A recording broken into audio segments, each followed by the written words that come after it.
Doon po sa malapit ng matapos ang kanilang 60,000 minutes viewed, tips ko po ito sa inyo. Bago po kayo mag-setup ng inyong in-stream ads, make it sure po na malinis po ang inyong account. I-review nyo po lahat ng mga in-upload ninyo sa inyong timeline, sa stories, at saka sa reels mula nung nag-turn on kayo ng inyong professional mode. Double check nyo din po ang inyong support inbox. Make it sure na walang naka-open na mga violations doon.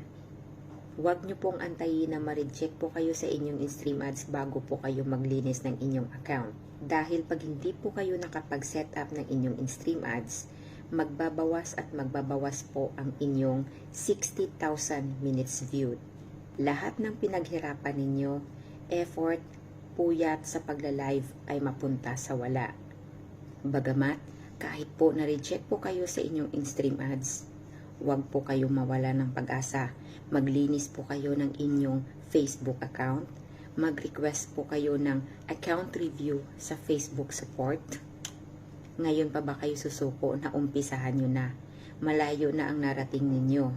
Lahat ng problema dito sa Facebook ay may solusyon. At kung isa ka sa may ganitong problema at napanood mo ang video ko, huwag kang mag-atubiling i-message ako. Tutulungan nating solusyonan ang problema mo.